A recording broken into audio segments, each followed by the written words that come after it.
မင်္ဂလာပါဒီနေ့ကတော့ Donald Trump ကြိတ်တဲ့အချက်၃ချက်ပြောပြမှာဖြစ်ပါတယ်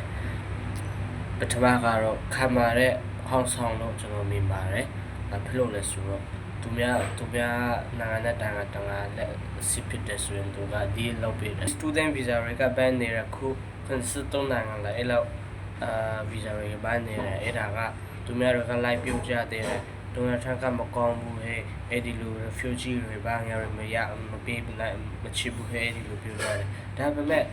သူက business တမဆိုလို့လေ business အကြောင်းက business လောက်business နိုင်ငံသူ American အကျိုးစီးစင်မဲ့နိုင်ငံတွေက first တွေကထားမယ်ဒါဘာဖြစ်လို့လဲဆိုတော့သူတို့အခုVenezuela ရောပြီးအခု Greenland တို့အဲ့ဒီလိုဖြစ်ပေါ်တဲ့အဲ့စားတွေကသူတို့နိုင်ငံရဲ့ရီနန်တွေပြီးရင်ရီနန်တော့အဲ့ဒီလိုပဲထွက်တယ်လေအဲ့ဒီလိုဖြစ်လို့သူ Donald Trump ကစိတ်ဝင်စားဒီရီနန်ကသူကကဘာပေါ်မှာ Venezuela ကရီနန်များဆုံးဟုတ်တယ်လေအဲ့ဒါကြောင့်သူက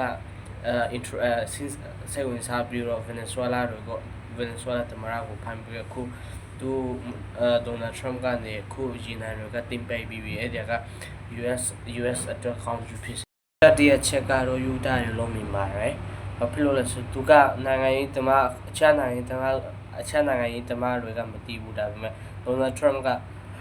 နိုင်ငံရေးတမဟုတ်ပေမဲ့လေသူကစကားပြောတာကယူတာတယ်ဘာဖြစ်လို့လဲဆိုတော့သူအခြားနိုင်ငံရေးတမတွေကလူကြီးတွေနဲ့ပြောကြတာကိုသူ Donald Trump ကမဟုတ်ဘူးလူငယ်တွေနဲ့ပြောကြတယ်အဲ့ဒီလူငယ်တွေနဲ့စကားတွေပြောကြပြီးရင်သူရဲ့စီးပွားရေးအကြောင်းတွေပြောကြကိုယ့်ရဲ့ personal ကိစ္စသူရဲ့မိသားစုကိစ္စတွေပြောကြချပါဆို Logan Paul ရောပြီးရင်Eddie Ross ရော YouTuber တွေကနေ focus လုပ်တယ်အဲ့ဒါကအကျိတ်ဆုံး3ချက်ပါကျေးဇူးတင်ပါတယ်ရှိပေးလို့